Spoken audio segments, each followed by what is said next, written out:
memberikan pengantar untuk kalian untuk masuk ke CSL 2 ya. Jadi CSL 2 itu ada beberapa blok yang akan dibahas. Nah, ini kan kita akan masuk ke blok sistem urogenitalia. Jadi sistem urogenitalia saya rasa kalian sudah pernah pelajari ya. Jadi harapannya sebenarnya CSL itu adalah mengajarkan keterampilan klinik. Jadi keterampilan klinik bisa dilakukan kalau kalian telah memiliki dasar teorinya. Jadi tidak mungkin kita melakukan CSL kalau belum memiliki dasar teori. Dasar teori itu kalian sudah memperolehnya di blok urogenital.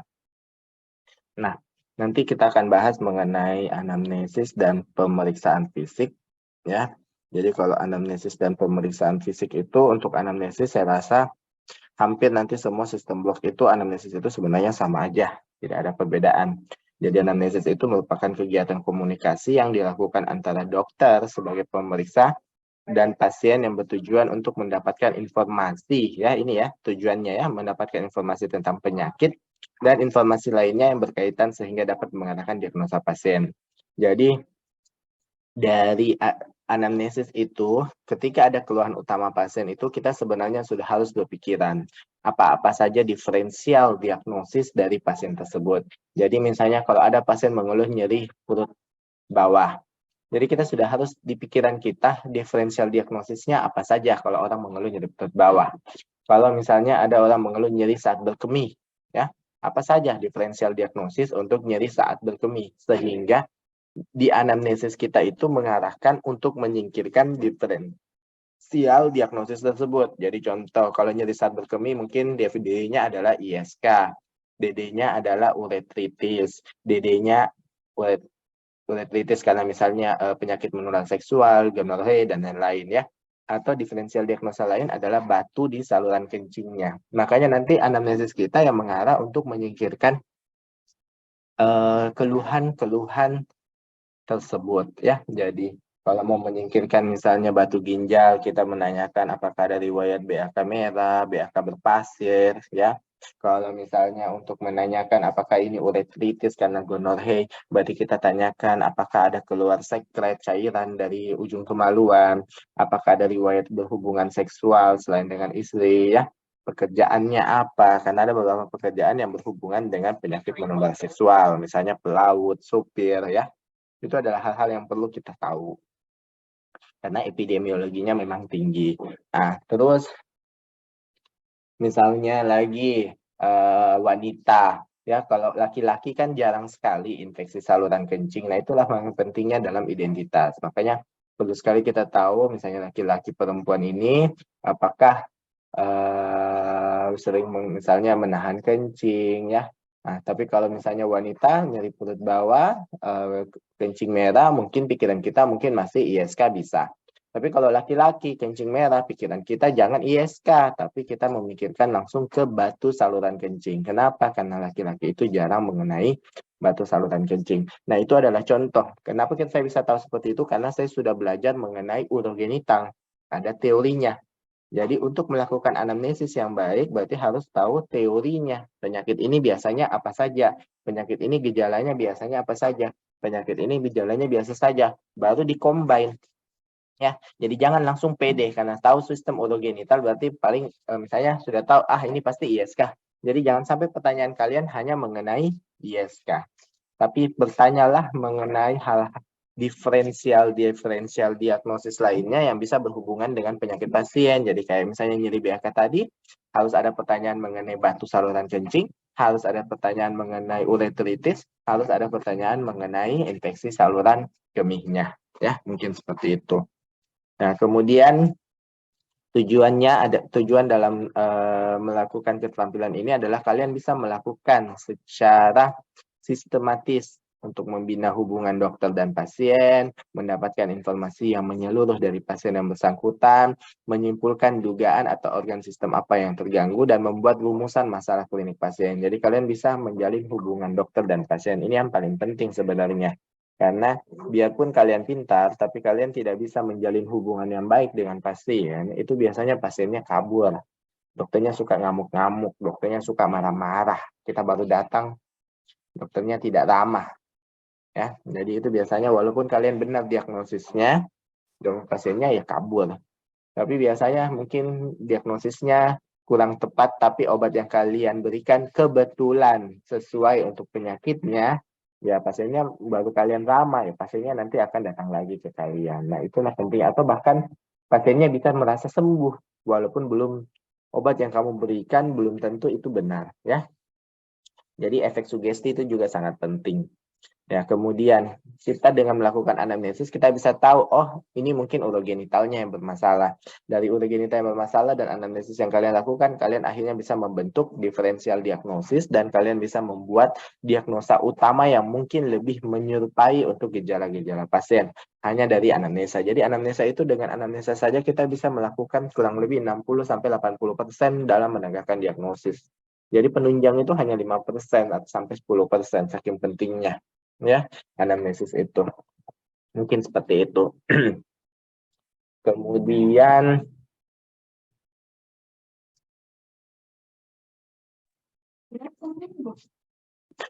membantu dokter dalam melakukan tindakan selanjutnya. Jadi nanti kita setelah anamnesis, kita lanjutkan ke pemeriksaan fisik, terus nanti ada kita sudah pikirkan, oh ini DD-nya ini. Tapi saya kayaknya masih perlu pemeriksaan ini untuk menyingkirkan, misalnya saya perlu kayaknya pemeriksaan urin lengkap untuk mengetahui apakah ini memang betul-betul ISK atau tidak. Atau saya perlu misalnya laki-laki, ya saya perlu bilang sakit perutnya, ya udah saya periksa misalnya urinalisa. Jangan sampai kalau misalnya ada darah blood positif berarti ya curiga kolik renal, memang batu ginjal ya. Nah, kemudian nanti kita lanjutkan berikutnya dengan melakukan pemeriksaan USG misalnya. Jadi itu semua penting kalau sudah kita tahu dari anamnesa. Tapi kalau kau tidak tahu ini apa penyakitnya, ngapain, bagaimana caranya kau mau melakukan pemeriksaan penunjang yang efisien. Efisien itu artinya cost efektif. Memang perlu dan memang bermanfaat. Seperti itu. Oke. Jadi setelah kegiatan ini kalian mampu melakukan anamnesis lengkap dan pemeriksaan fisik dengan baik ya. Untuk tujuan khusus melakukan komunikasi anamnesis dengan pasien secara lengkap, mempersiapkan pasien dalam rangka pemeriksaan fisik. Untuk corak tubuh nanti ada yang lakukan sendiri ya, sama pemasangan kateter. Oke. Jadi poin-poin anamnesis itu saya rasa tidak ada bedanya ya. Jadi mungkin waktu pemeriksaan fisik dasar kita sudah ajarkan dalam anamnesis pasti selalu kita menjalin hubungan dulu. Cara menjalin hubungan ya kita mengucapkan salam, berjabat tangan, ya kayak menyambut pasien dengan ramah. Kemudian kita persilahkan duduk. Kemudian kita menciptakan suasana yang membantu dan menyenangkan. Jangan baru datang, duduk Miki Pak. Jadi sudah dimarah-marahi pasiennya, itu sudah salah ya. Kemudian kita berbicara dengan lafal yang jelas dengan menggunakan bahasa verbal dan non-verbal yang mudah dipahami. Jadi jangan sampai datar, maksudnya kita tetap seperti orang berkomunikasi dan seperti orang yang dengan berkeluargaan. Seperti itu. Yang pertama adalah selalu tanyakan identitas ya. Identitas itu yang paling penting, jangan sampai salah pasien. Jadi kita pastikan identitas pasiennya benar, nama, umur, alamat, dan pekerjaan. Kemudian menyebutkan nama pasien pada saat mengajukan pertanyaan. Jadi walaupun kalau kalian sudah tahu namanya, sesekali ya, nggak usah setiap saat. Jadi sama juga seperti gini. Kalau kalian berkomunikasi misalnya dengan temanmu nanti kalau kalian tua, masih kan dibilang, Bapak di mana sekarang? Nggak kan, pasti kita kan maunya, kalau kita mau akrab, kita mau menjalin hubungan, pasti kita akan panggil teman kita dengan namanya. Misalnya contoh, Noval, di mana sekarang? Atau apa keluhanmu sekarang, Pak? Jadi apa keluhannya Pak Noval? Apakah keluhannya Pak Rian? Seperti itu. Kenapa? Karena itu bisa membuat pasien merasa lebih dekat dengan kita, sehingga pasien mau membuka diri untuk menjelaskan semua penyakit-penyakitnya. Apalagi tidak gampang itu misalnya mau membuka pasien misalnya, kan tadi DD-nya misalnya ureteritis, gonore. Nggak gampang itu kalau kita mau tanya apakah pernah berhubungan seksual atau tidak, itu nggak gampang untuk menanyakan hal itu. Biasanya pasien cenderung menutupi, ya seperti itu. Kemudian, nah kita menanyakan keluhan utama. Ini adalah keluhan utama yang paling sering untuk kasus-kasus urogenital, misalnya adalah nyeri pinggang, nyeri saat buang air kecil yang tidak puas, ada rasa buang air kecil yang menurun, luka pada alat kelamin, ya, bengkak pada wajah, atau waktu kencing putih melembung atau ballooning, atau penyakit-penyakit lain, misalnya nyeri pada daerah testis, ya, seperti itu. benjolan pada testis atau benjolan pada penis, itu juga bisa. Tapi ini adalah yang paling sering, nyeri pinggang, nyeri saat buang air kecil, atau buang air kecil yang tidak puas. Kemudian kita setelah melakukan keluhan utama, pasti kita menanyakan mengenai onsetnya dan durasinya. Jadi sejak kapan harus itu wajib itu ya, setelah tahu keluhan utama wajib sejak kapan. Kemudian ya tadi penyakit-penyakit atau keluhan-keluhan yang berhubungan dengan keluhan utama. Kemudian anamnesis yang berkaitan dengan sistem. Jadi kalau kita sudah tanyakan keluhan utamanya, misalnya keluhannya kita curiga, oke, kita ambil urogenital sebagai keluhan utamanya.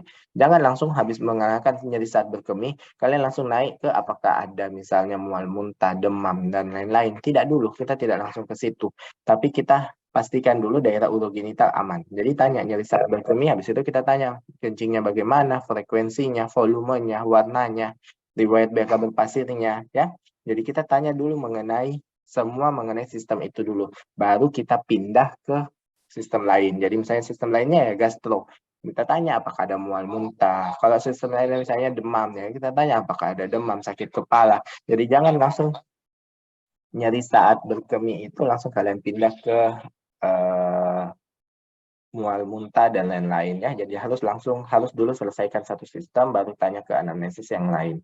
Kemudian kita tanya mengenai riwayat penyakit dahulu, riwayat psikososial, dan riwayat penyakit keluarga. Semuanya harus pasti begitu, termasuk riwayat pengobatan. Jadi keluhan utama, identitas, keluhan utama, riwayat penyakit sekarang, riwayat penyakit dahulu, riwayat penyakit keluarga, riwayat psikososial, dan riwayat pengobatan. Semua nanti sistem apapun itu pasti begitu urutannya ya. Kemudian kita lakukan cek silang, jadi kita tanyakan kembali apakah ada yang kita jelaskan kembali ke pasien ini Pak ya, panenya ini yang tadi Bapak saya tanyakan, ini. Bapak ini, ada ini. Kemudian langsung apakah ada yang mau ditanyakan untuk pasien ya. Jadi untuk kalian itu sendiri ya, poinnya sebenarnya karena kalian akan OSCE, poinnya adalah kalian harus mampu melakukan komunikasi yang baik dengan pasien. Jadi bukan menanyakan tentang bagaimana istilah kedokteran. Apa Pak ada disuri? Apa Pak? Kenapa Pak? Bagaimana? Apakah ada poliuri? Apakah ada hematuri? Itu tidak boleh ya. Jadi harus menjalin hubungan yang baik. Kemudian yang kedua, kalian harus mampu melakukan anamnesis secara sistematis. Dan yang poin yang ketiga adalah kalian mampu melakukan perilaku yang profesional. Perilaku profesional itu selain pemakaian kalian, kerapihan kalian dan lain-lain, itu kalian harus mengetahui apakah ini penyakit termasuk kompetensi kalian secara 4 atau kompetensi berapa. Kalau ini kompetensi 4, berarti kalian harus memberikan obat, menjelaskan mengenai pengobatannya. Kalau misalnya ini adalah kompetensi 3A, berarti kalian beri obat sementara, kemudian kalian harus menjelaskan ke pasien mengenai rujukannya. Mau dirujuk kemana. Dan tidak boleh salah rujukan. Ya, jadi misalnya curiganya sebenarnya ISK, tapi kalian rujuk ke misalnya neurologi, karena mungkin kalian lebih curiga neurogenic bladder. Itu juga salah. Maksudnya itulah dari anamnesis itu. Jadi perilaku profesional ini penting untuk nanti kalian OSCE-nya. Karena ujian OSCE UKM PPD rata-rata senior kalian itu lupa selalu bahwa ini pasien harus dirujuk. Jadi harus ditangani ya, seperti itu.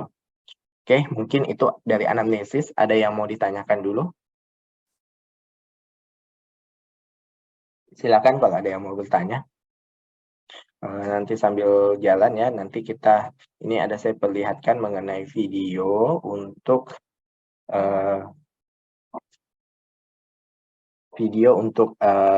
keterampilan anamnesis. Silahkan nanti dilihat contoh videonya. Nanti ini bisa sebagai patokan manual kalian ya untuk melakukan anamnesis pada pasien. Silahkan nanti ditonton.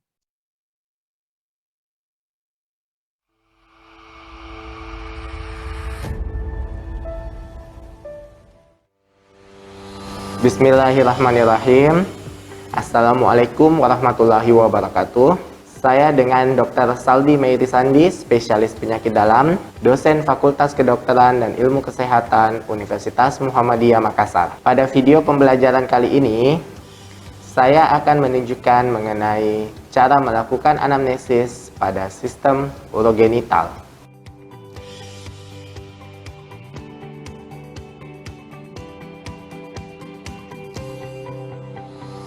Anamnesis sistem orogenital tidak berbeda dengan sistem-sistem lainnya. Anamnesis terdiri dari menanyakan identitas pada pasien, riwayat penyakit sekarang, riwayat penyakit dahulu, riwayat pengobatan sebelumnya, riwayat kebiasaan atau psikososial, riwayat penyakit keluarga, dan melakukan anamnesis pada seluruh sistem. Adapun tujuan video pembelajaran kali ini adalah agar mahasiswa dapat melakukan komunikasi dan anamnesis secara lengkap dan baik sehingga dapat melakukan pendekatan secara paripurna dalam menghadapi masalah pasien. Dalam melakukan anamnesis kepada pasien, sebaiknya kita melakukan anamnesis secara terpimpin dan menggunakan bahasa yang mudah dimengerti oleh pasien. Silakan Pak. Assalamualaikum warahmatullahi wabarakatuh.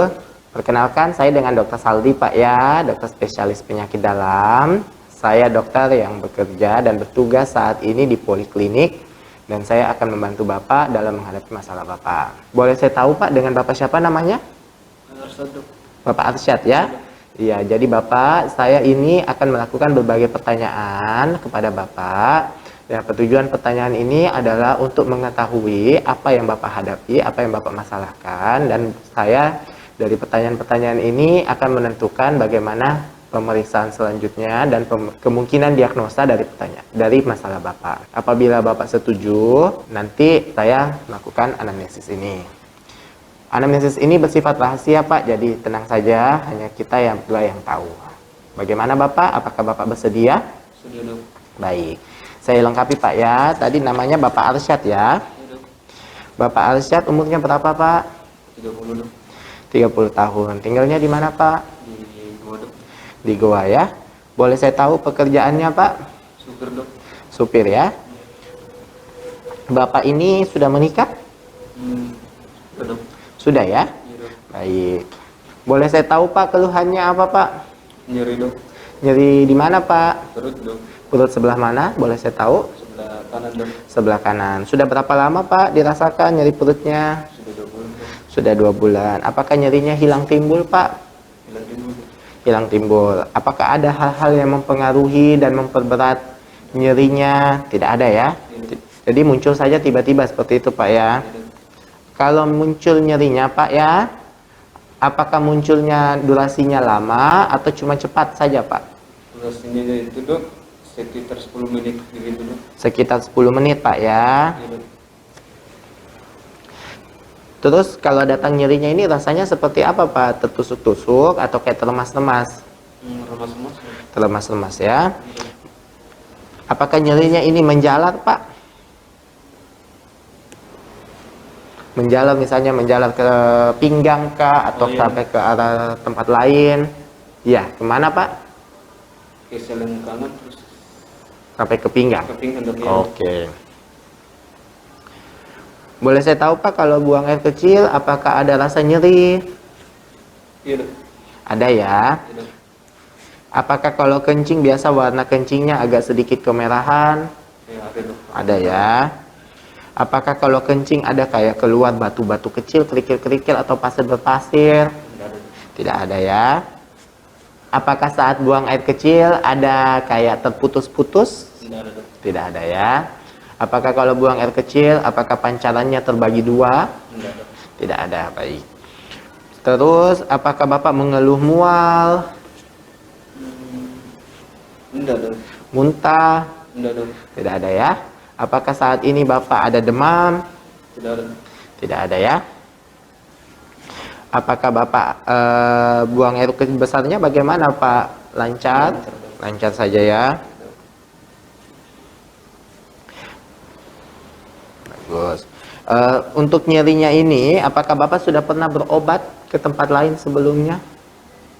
Tidak pernah dok. Tidak pernah ya. Iya dok. Jadi Bapak belum pernah minum obat ya kalau datang nyerinya? Tidak dok. Tidak ada ya. Kemudian apakah ada riwayat penyakit dahulu sebelumnya? Misalnya Bapak punya riwayat batu ginjal? Tidak ada. Tidak ada ya. Apakah Bapak ada riwayat menderita asam urat sebelumnya? Tidak ada. Tidak ada. Apakah Bapak menderita penyakit ginjal sebelumnya? Tidak ada. Tidak ada. Tidak ada riwayat diabetes, hipertensi? Tidak ada. Tidak ada ya. Boleh saya tahu Pak, di keluarga Bapak apakah ada yang menderita batu ginjal? Tidak Tidak ada. Apakah ada keluarga yang menderita penyakit ginjal sebelumnya? Tidak ada. Apakah ada keluarga yang menderita penyakit keganasan di ginjal? Tidak ada. Tidak ada ya. Baik. Untuk kebiasaannya, ini kan Bapak bekerja sebagai sopir ya. Apakah Bapak suka tahan-tahan kencing kalau Bapak membawa kendaraan seperti itu, Bu? Iya dok, cukup. Suka tahan kencing ya. Iya. Kalau minum bagaimana Pak? Apakah kurang lebih minumnya cukup? Cukup dok. Cukup aja ya. Iya dok. Apakah Bapak suka mengkonsumsi vitamin-vitamin C dosis tinggi? Tidak dok. Tidak ya. Apakah ada Bapak suka mengkonsumsi jamu-jamuan, obat-obat herbal untuk menambah tenaga? Tidak dok. Tidak ada ya. Baik. Apakah Bapak ada keluhan mata kuning? Tidak ada ya. Apakah Bapak ada gangguan pada proses penciuman? Tidak ada ya. Apakah Bapak memiliki keluhan gatal-gatal? Tidak dok. Tidak ada ya. Oke. Apakah Bapak Jadi yang bagian terakhir ini adalah anamnesis system, Dek, ya. Bukan berarti ini mata kuning ada hubungan dengan apa semua dan lain-lain, tapi kita harus tetap melakukan anamnesis system untuk menyingkirkan penyakit-penyakit lain yang ada pada pasien ya. Bapak memiliki keluhan bengkak pada wajah, pada kaki? Tidak dok. Tidak ada ya. Baik. Jadi saya ulang Pak ya. Jadi Bapak Arsyad umur 30 tahun, pekerjaan sopir, sudah menikah. Datang dengan keluhan Bapak adalah nyeri perut kanan tembus ke pinggang ya. Nyeri sudah 2 bulan, hilang timbul, dan kalau muncul kurang lebih 10 menit. Nyeri seperti terlemas-lemas, menjalar hingga ke arah selangkangan dan pinggang. Kemudian ada riwayat nyeri kalau buang air kecil dan nyeri kencing berwarna merah ya Pak ya. Kemudian Bapak memang suka tahan-tahan kencing pada saat Bapak naik kendaraan bermotor, dan belum ada riwayat pengobatan sebelumnya ya. Tidak ada riwayat buang air kecil, keluhan batu ginjal sebelumnya ya. Dan tidak ada riwayat penyakit keluarga yang sama. Mungkin ada yang Bapak mau tambahkan atau ada yang Bapak mau utarakan yang belum Bapak kasih tahu kepada saya? Sudah cukup ya. Jadi untuk sementara dari keluhan Bapak ini, saya curiga ada gangguan pada saluran kencingnya Bapak. Saat ini saya curiga ada batu di saluran kemihnya Bapak. Nah, batu saluran kemih ini bisa salah satu faktor resiko dari kebiasaan Bapak yang suka tahan kencing ya. Jadi Bapak, untuk membantu saya menegakkan diagnosis, saya mungkin akan melakukan pemeriksaan lanjutan lainnya seperti melakukan pemeriksaan fisik dan pemeriksaan laboratorium. Saat ini saya ingin melakukan pemeriksaan fisik terlebih dahulu kepada Bapak. Jadi pemeriksaan fisik ini akan saya lakukan di tempat tidur. Nanti kalau Bapak bersedia, silakan Bapak nanti naik ke tempat tidur. Terus nanti saya melakukan cuci tangan terlebih dahulu. Apakah Bapak bersedia? Bersedia dok. Bersedia. Sebelumnya Bapak, apakah mungkin ada yang mau ditanyakan Pak sebelumnya kepada saya? Sudah tidak ada. Sudah cukup jelas Pak ya. Baik Pak, kalau tidak ada lagi yang ingin ditanyakan, nanti silakan Bapak naik ke tempat tidur. Nanti saya akan melakukan pemeriksaan fisik. Tapi sebelumnya saya akan melakukan cuci tangan terlebih dahulu. Mari Pak, silakan naik ke tempat tidur Pak ya. Terima kasih Pak ya. Silakan. Demikianlah video pembelajaran kali ini. Semoga bisa memberi manfaat untuk kita semua. Wabillahi taufiq wal hidayah. Wassalamualaikum warahmatullahi wabarakatuh. Oke, ada mungkin yang mau ditanya dari adik-adik mengenai hal ini?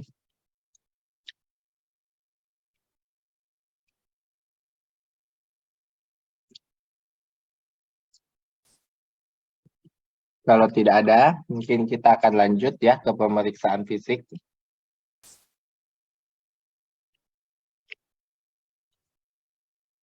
Jadi nanti itu pemeriksaan fisik itu ya, sebenarnya untuk pemeriksaan fisik di bidang urogenital, kalian tetap harus melakukan semuanya ya, maksudnya kalau nanti dilihat bebek soalnya, kalau dia minta lakukanlah pemeriksaan fisik pada pasien ini. Kalau dia minta pemeriksaan fisik pada pasien, artinya kalian harus melakukan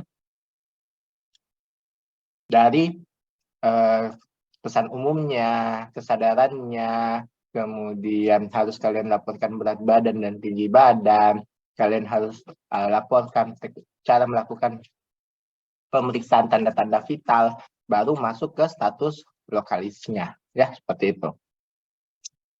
Jadi untuk melakukan pemeriksaan fisik pasti selalu adalah kita lakukan dulu medical consent. Medical consent ini ya berarti meminta persetujuan untuk pasien untuk diperiksa, karena kan kita mau pegang, kita mau buka baju dan lain-lain ya. Jadi kita harus memberikan penjelasan yang baik ya. Jadi kita menyapa selalu ya, menyapa pasien, memberikan informasi pada klien atau keluarganya tentang pemeriksaan yang akan dilakukan. Kita berikan jaminan hasilnya bahwa ini akan rahasia. Kemudian menjelaskan pentingnya, atau kalau menolak juga enggak apa-apa. Kemudian mintalah persetujuan klinik untuk pemeriksaan fisik. Ya kalau misalnya pemeriksaannya cuma sampai perut, mungkin pasiennya tidak ada masalah. Tapi kalau misalnya pemeriksaannya yang di bagian genitalia eksterna, disuruh buka celana, nah ini yang biasanya boleh menolak, boleh tidak ya. Jadi kalau misalnya kita mau menjelaskan, mungkin saya mau melakukan pemeriksaan pada daerah kemaluan Bapak. Kalau misalnya Bapak setuju, bisa minta tolong nanti Bapak di atas tempat tidur, Bapak membuka celananya. Kalau Bapak juga tidak setuju, ya tidak apa-apa. Tapi sangat penting untuk saya lihat, karena hal ini bisa membantu saya untuk memastikan apakah benar diagnosanya atau tidak. Ya, itu penting. Ya, kalau dia menolak, ya sudah, terserah dia. Jadi kalau kita salah melakukan misalnya salah terapi pada saat itu, ya mungkin karena kita tidak bisa melakukan pemeriksaan fisik secara status tersebut. Ya, lakukan pemeriksaan alat dan bahan, biasanya stetoskop, tensimeter, ya, termometer, kemudian handscoon. Kalau handscoon itu diperlukan untuk pemeriksaan genitalia, tapi kalau untuk pemeriksaan abdomen tidak wajib menggunakan handscoon, ya. Persiapan diri, ya. Kalau kita mau pemeriksaan yang khusus seperti ini, kalian sebaiknya memang harus menantikan perawat kalian. Jangan kalian pergi sendiri, perawatnya lagi urus apa di mana, kalian langsung aja jalan ke dalam. Nanti ternyata pasiennya adalah perempuan, kamu dituduh melakukan hal-hal yang tidak menyenangkan, dan nanti kamu bisa dituntut tanpa ada saksi dari yang membantu kalian. Nah, pada anak-anak sebaiknya pemirsa bersifat informal agar anak-anak senang ya. Jadi jangan sampai anak-anak kamu periksa, kalian galak-galak ya, kalian bikin ketakutan. Nih, pakaian klien sebaiknya dibuka sesuai dengan bagian tubuh yang diperiksa. Pasanglah sarung tangan steril bila diperlukan, dan pemeriksa berdiri di samping kanan pasien. Nah, ini yang paling penting ya, kalian harus berada di sebelah kanan pasien. Jadi nanti kalau manukinnya, baru posisi kalian berdiri di samping manukin sebelah kiri, kalian langsung tidak diluluskan biasanya itu. Jadi penting sekali kalian berada di sisi kanan pasien. Kemudian untuk pemeriksaan urologi seharusnya nanti ya, selalu kita kalau mau bicara pemeriksaan fisik, selalu kita bicara inspeksi dan palpasi ya. Nah ini kalau misalnya inspeksi dan palpasi itu kita selalu melihat pemeriksaan pada regio costovertebralis. Kita lihat apakah ada tanda-tanda radang, apakah ada tanda-tanda trauma, apakah ada benjolan. Kemudian kita lakukan palpasi. Palpasi nanti dilakukan secara bimanual ya, dengan cara meletakkan tangan kanan di bawah pinggang kanan pasien, tepat di bawah kosta 12, dan jari-jari tangan menyentuh sisi bawah pada sudut costovertebra. Kemudian dorong ginjal ke arah anterior. Tangan kiri diletakkan di kuadran kiri atas abdomen, ya. Dan nanti ganti-gantian. Tangan kanan yang dalam, kiri yang di luar. Kemudian minta pasien untuk bernapas dalam saat pasien inspirasi maksimal, dan tekanan abdomen tepat di bawah kosta untuk menilai ginjal. Ini adalah palpasi bimanual. Kemudian minta pasien untuk menghembuskan napas perlahan sambil tangan pemeriksa dilepaskan secara perlahan. Jadi kalau kita tarik napas, kita turunkan tangan kita. Kalau mereka melepaskan napas, kita lepaskan juga tangan kita. Lakukan yang sama untuk menilai ginjal kanan. Ya, tadi itu untuk ginjal kiri, nanti kita masuk ke ginjal kanan. Terserah, mau ginjal kanan dulu, kiri kanan, terserah. Boleh. Perkusi dilakukan di daerah costovertebralis. Ini sebenarnya hanya untuk mengetahui apakah ada pendarahan retroperitoneal atau tidak. Jadi dilakukan di daerah costovertebralis, kemudian di perkusi. Ketika ada dullness, peka, kita suruh miring. Kalau dia miring ada perubahan posisi, dia berpindah, berarti itu adalah pendarahan. Ya, ada pendarahan retroperitoneal. Tidak ada. Kalau dia seharusnya kalau retroperitoneal itu dia justru tidak berubah. karena dia berada di luar peritoneum. Sedangkan kalau yang intraperitoneal, kalau dia dari timpani langsung dia peka, baru pekanya langsung berubah jadi timpani lagi, berarti itu intraperitoneal. Tapi kalau dia peka baru diberikan dia tetap peka, berarti itu retroperitoneal. Pendarahannya di retroperitoneal. Kemudian ini yang penting, pemeriksaan nyeri kotak ginjal pasien dalam posisi duduk, ya. Jadi itu nyeri kotak itu harus duduk, nggak boleh dia berbaring. Memang caranya mau diperiksa atau disuruh miring nggak bisa. Berarti lebih bagus dia pada posisi duduk, kemudian kita berdiri di sisi ginjal yang akan diperiksa, biasanya kanan, terserah. Sebaiknya kanan ya, kemudian nanti bisa kanan kiri langsung ke posisi itu. Letakkan kanan kiri di sudut costovertebra, kemudian kita perkusi dengan menggunakan tangan kanan ya. Ini perkusinya secara pelan, tidak secara kencang karena nanti pasien kesakitan. Karena dengan pelan saja biasanya pasien akan kesakitan. Artinya kalau dia positif nyeri ketok costovertebra itu menandakan adanya tanda-tanda pyelonefritis akut, bukan adanya tanda-tanda batu ya, tapi adanya pyelonefritis akut. Lakukan juga di sisi yang bersebelahan. Kemudian habis inspeksi palpasi, biasanya perkusi, kita lakukan auskultasi. Auskultasi itu biasanya dengan stetoskop, kita mendengar apakah ada bridge atau tidak, bila ada stenosis atau aneurisma arteri renalis. Ya. Nanti lihat bisa di video. Kemudian kita bisa lakukan transiluminasi. Ini biasanya transiluminasi ini untuk anak yang masih kecil, ya kurang dari 1 tahun. Kalau ada massa di suprapubik, kita bisa center. Kalau misalnya center kita masih tembus itu berarti masa itu kemungkinan adalah kista ginjal atau hidronefrosis. Tapi kalau orang dewasa susah untuk dilakukan transaminasi karena sudah banyak jaringan lemak, padat, dan lain-lain yang tidak bisa lagi kita tembusi dengan center. Kemudian ini adalah pemeriksaan suprapubik ya. Di daerah suprapubik kita lihat inspeksi ya, kemudian kita palpasi. Inspeksi selalu sama, lihat apakah ada benjolan, apakah ada penonjolan, apakah ada tanda-tanda radang di daerah situ. Kemudian kalau palpasi, ini kan banyak sekali disebut ini ada suprapubis, semua buli-buli besar. Tapi yang penting nanti kalau kalian lakukan pemeriksaan fisik adalah cukup kalian sebutkan bahwa pada inspeksi saya tidak dapatkan adanya tanda-tanda radang, apakah ada massa tumor, apakah ada pembenjolan atau massa yang terlihat di daerah suprapubik. Itu saja yang kalian tanyakan ke penguji ya. Jadi enggak usah, ini secara teorinya aja ya. Kemudian palpasi yang kalian harus lakukan cukup menekan, memberi palpasi saja. Kalau ada nyeri tekan suprapubik, kita curiga sistitis. Bilang saja, pada palpasi apakah ada massa tumor, apakah ada nyeri pada regio suprapubik. Itu yang kalian lakukan ya. Perkusi, kita perkusi. Kalau buli-buli kosong biasanya tidak bisa diidentifikasi, tapi kalau banyak sekali isi buli-bulinya biasanya sampai peka. Ya, itu untuk pemeriksaan fisik yang masih simple. Nah, sekarang kita masuk ke genitalia eksterna. Nah, mungkin ini terlalu banyak ya yang kalian lihat ini kata-katanya apa, banyak begini ya. Tapi yang penting nanti dalam pemeriksaan genitalia eksterna ini untuk kita itu biasanya nanti akan fokus ke laki-laki karena laki-laki banyak yang bisa diperiksa. Kalau perempuan cuma sedikit ya. Jadi kalau pemeriksaan genitalia eksterna laki-laki yang penting adalah inspeksi dan palpasi. Ingat itu aja, inspeksi dan palpasi. Kemudian ada 2 yang biasanya diperiksa, bagian penis dan bagian skrotum dan isinya. Ya, semua inspeksi dan palpasi. Nah, untuk inspeksi sendiri di bagian penis ya, biasanya inspeksi perhatikan dari ujung penis ya. Jadi kita inspeksi itu untuk penis ya cuma bilang gini aja, inspeksi apakah sudah disirkumsisi atau belum, apakah ada sekret atau tidak, ya, apakah ada tanda-tanda radang atau tidak, apakah ada massa tumor atau tidak, apakah ada urethral discharge atau tidak, apakah ada ulkus atau tidak, ya, itu saja pentingnya. Dan yang kedua, apakah meatus ureteranya tidak ada di tempat lain, jadi hanya tepat berada di ujung glans penis. Itu saja. Jadi inspeksi, bukan, enggak usah kalian sebutkan ini semua. Kondiloma ini biasanya begini.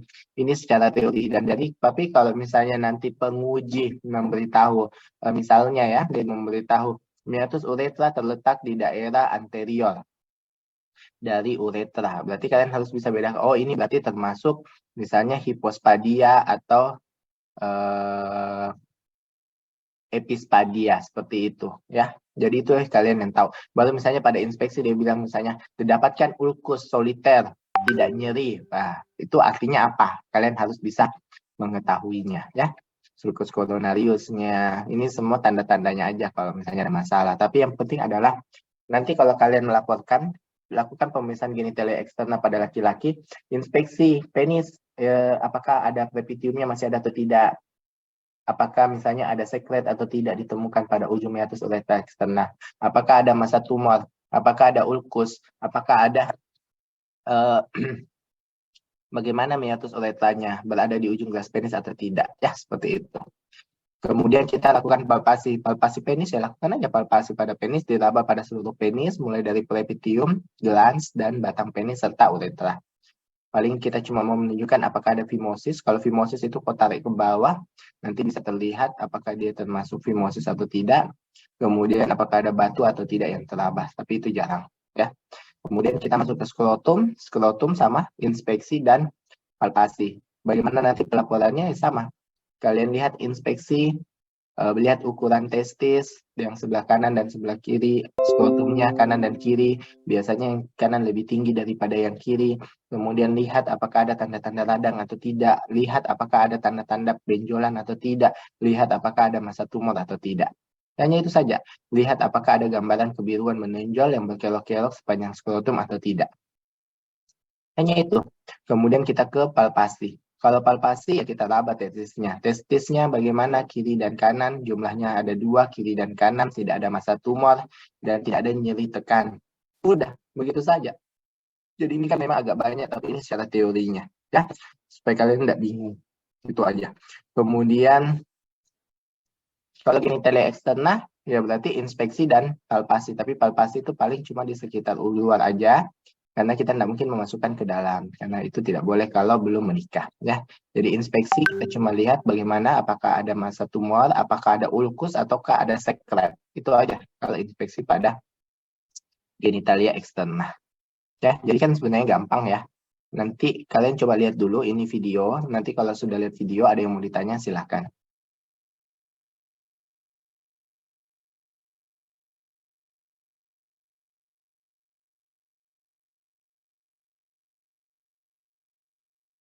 Yang peka ini akan tetap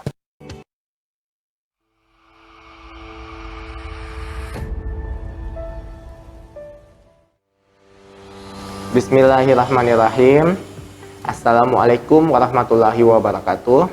Saya dengan Dr. Saldi Meiri Sandi, spesialis penyakit dalam, dosen Fakultas Kedokteran dan Ilmu Kesehatan Universitas Muhammadiyah Makassar. Pada video pembelajaran kali ini, saya akan membawakan mengenai cara melakukan pemeriksaan fisik di sistem urogenital.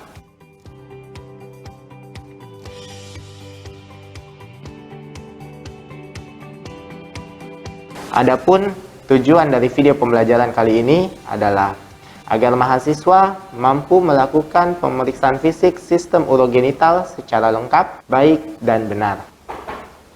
Silakan masuk, Pak. Waalaikumsalam warahmatullahi wabarakatuh. Silakan, Pak, silakan duduk. Assalamualaikum warahmatullahi wabarakatuh.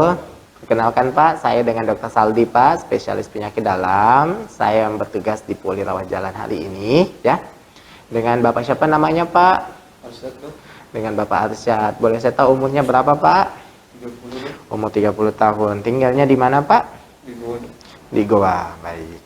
Saya akan berencana melakukan pemeriksaan fisik kepada Bapak. Jadi pemeriksaan fisik ini adalah pemeriksaan yang rutin kami lakukan setelah kami melakukan anamnesis kepada Bapak, ya. Jadi pemeriksaan fisik ini bertujuan agar saya bisa mengetahui di mana organ atau masalah Bapak, ya. Jadi bisa membantu saya dalam menegakkan diagnosis untuk Bapak sehingga memberikan tata laksana yang tepat untuk Bapak. Pemeriksaan fisik ini insya Allah saya akan melakukan dalam kondisi yang baik dan akan dilakukan secara profesional mungkin, ya. Jadi apabila misalnya Bapak bersedia, nanti silakan Bapak nanti naik ke tempat tidur. Saya akan lakukan pemeriksaan kepada Bapak. Kalau Bapak juga menolak, mungkin juga Bapak bisa kalau Bapak tidak mau dilakukan pemeriksaan. Jadi bagaimana, Pak? Apakah Bapak bersedia untuk dilakukan pemeriksaan?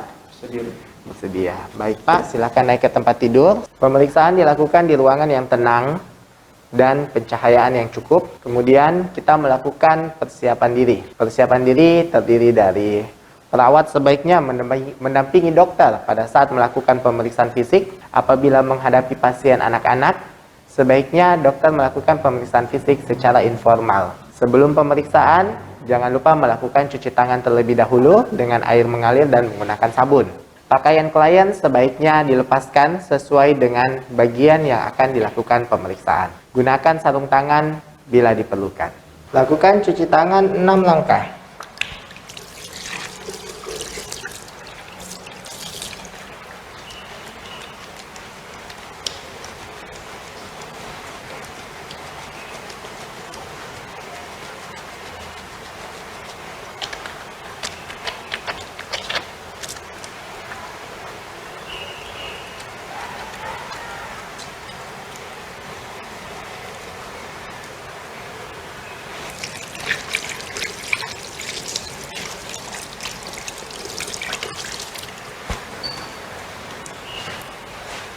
Sebelum melakukan pemeriksaan fisik pada sistem urogenital, kita melakukan persiapan alat terlebih dahulu. Antara lain stetoskop, termometer, tensimeter, senter, sarung tangan bila diperlukan. Saat melakukan pemeriksaan, pemeriksa berada di sisi sebelah kanan pasien. Pertama, kita melakukan pemeriksaan pada regio costovertebralis.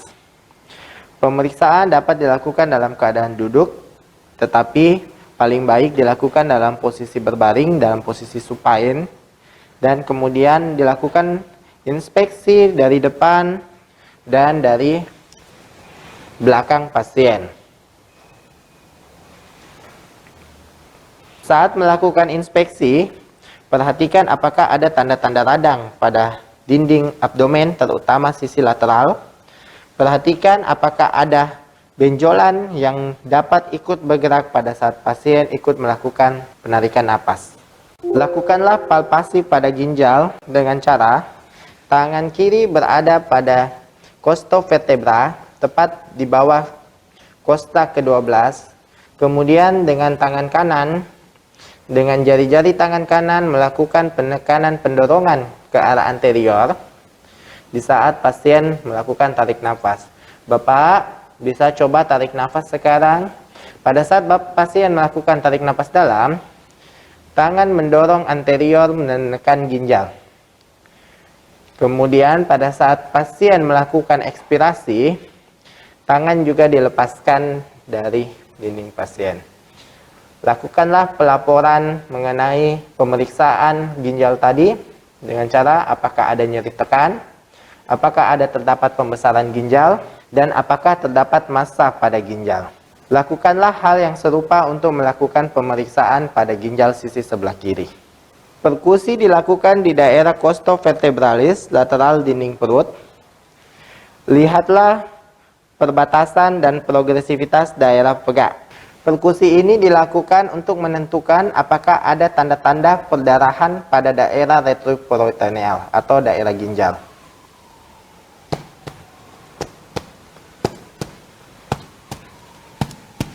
Apabila terdapat pekak pada sisi lateral abdomen, mintalah pasien untuk merubah posisinya. Kemudian lakukan perkusi kembali seperti tadi.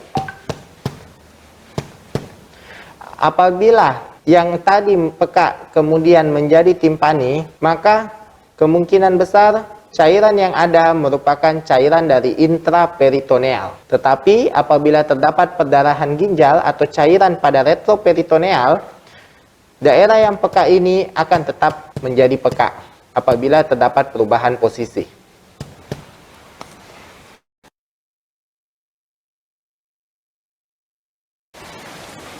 Pemeriksaan nyeri ketok ginjal. Pasien dalam posisi duduk, kemudian pemeriksa berada di sisi ginjal yang akan dilakukan pemeriksaan. Jelaskan kepada pasien tindakan yang akan dilakukan.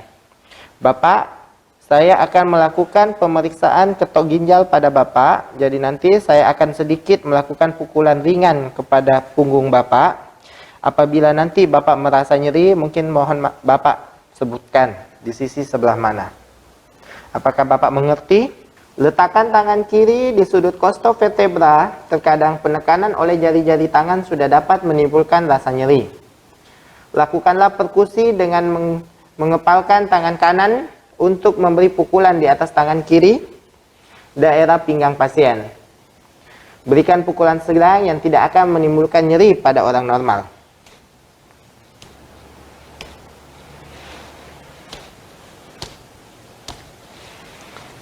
Apabila terdapat rasangan nyeri, maka dinyatakan nyeri ketok costovertebra positif. Auskultasi dilakukan dengan menggunakan stetoskop. Lakukanlah pemeriksaan dengan stetoskop pada daerah arteri renalis, sisi kiri dan sisi sebelah kanan.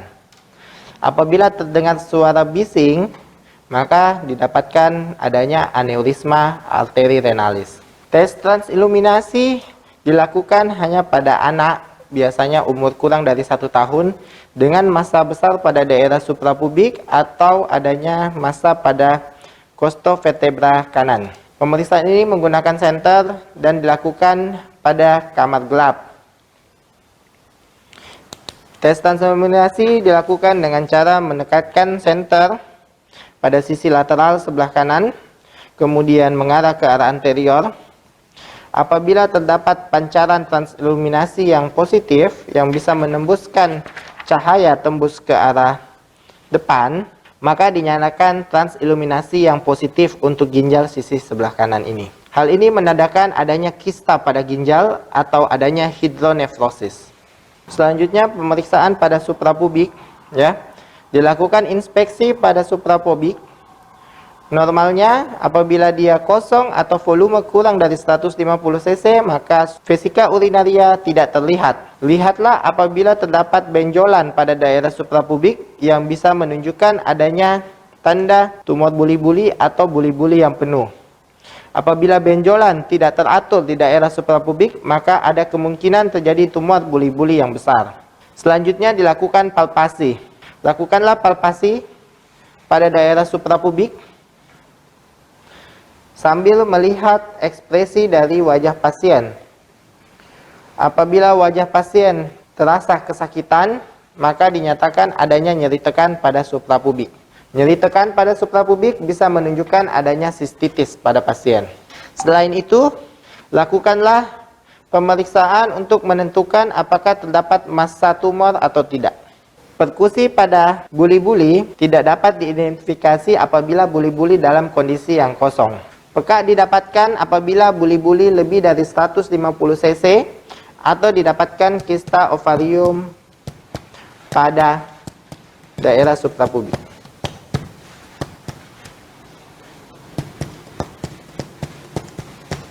Selanjutnya melakukan pemeriksaan genitalia eksterna.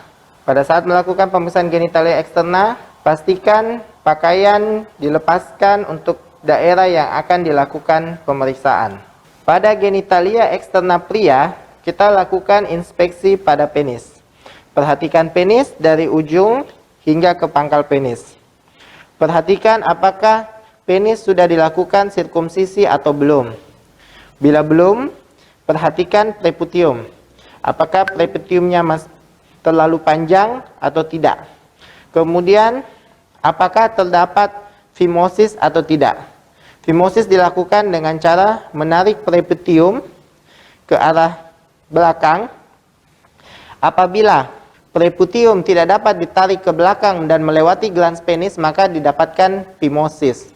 Preputium yang fimosis ini apabila dipaksa ditarik ke belakang korona dan tidak segera kembali ke posisi sebelumnya, maka disebut parafimosis. Apabila sudah dilakukan sirkumsisi, perhatikan glans penis, sulcus coronarius, meatus uretra, letak dari meatus uretra, dan perhatikan apakah ada tanda-tanda ulkus, tanda-tanda radang, dan tanda-tanda massa.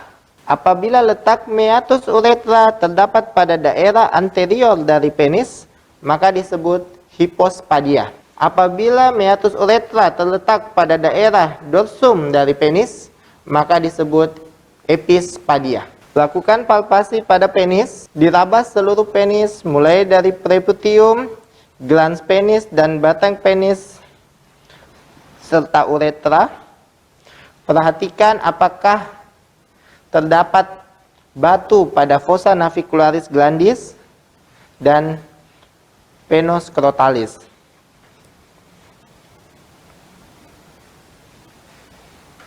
Setelah itu kita melakukan pemeriksaan pada skrotum dan isinya. Pertama, lakukanlah inspeksi. Inspeksi, normalnya skrotum kanan berada lebih tinggi daripada skrotum yang sebelah kiri. Lihatlah apakah terdapat ulkus, apakah terdapat tanda-tanda radang, apakah terdapat massa, dan apakah terdapat pembesaran pada salah satu sisi skrotum. Kemudian kita melakukan palpasi pada kedua skrotum. Pastikan kedua skrotum memiliki testis di dalamnya. Kemudian rabalah apakah ada massa atau benjolan pada sisi skrotum yang satu. Apabila terdapat massa atau benjolan, pastikanlah apakah terdapat nyeri tekan, bagaimana ukurannya, bagaimana konsistensinya, dan bagaimana mobilitasnya. Apabila terdapat pembesaran pada salah satu skrotum dan dicurigai apakah ini massa ataukah ini cairan atau varikosel, kita bisa melakukan pemeriksaan transiluminasi. Pemeriksaan transiluminasi dilakukan dengan cara meletakkan senter pada sisi lateral dari skrotum, kemudian mengarah ke anterior. Apabila terdapat transiluminasi yang positif, maka pembesaran tersebut bukan massa tetapi cairan. Demikian juga dilakukan untuk sisi sebelah kiri. Pada pemeriksaan genitalia eksterna perempuan, kita memperhatikan vulva dan lihat apakah inspeksi apakah ada tanda-tanda radang seperti tanda-tanda kemerahan, apakah ada tanda-tanda ulkus, apakah ada sekret yang keluar dari vagina, apakah ada keputihan, dan bagaimanakah muara uretra eksterna.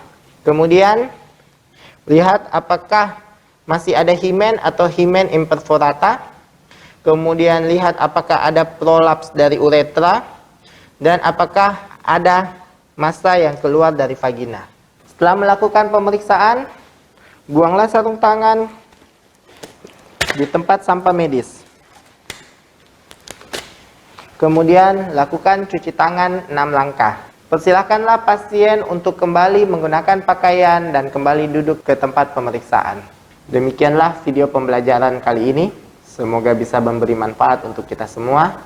Wabillahi taufiq wal hidayah. Wassalamualaikum warahmatullahi wabarakatuh.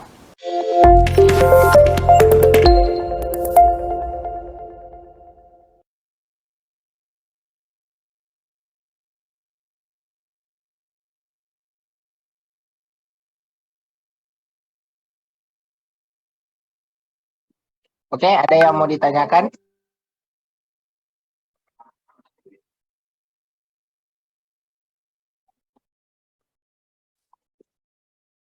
Silakan kalau ada yang mau ditanyakan, nanti kalian juga bisa peragakan pada saat kalian sudah berada bersama instruktur-instruktur kalian. Jadi intinya adalah selalu kalian ingat inspeksi, palpasi, perkusi, dan auskultasi. Kalau tidak bisa dilakukan auskultasi, ya tidak perlu dilakukan auskultasi. Kalau tidak bisa dilakukan perkusi, ya tidak bisa dilakukan perkusi. Jadi kayak genitalia eksterna pasti inspeksi dan palpasi.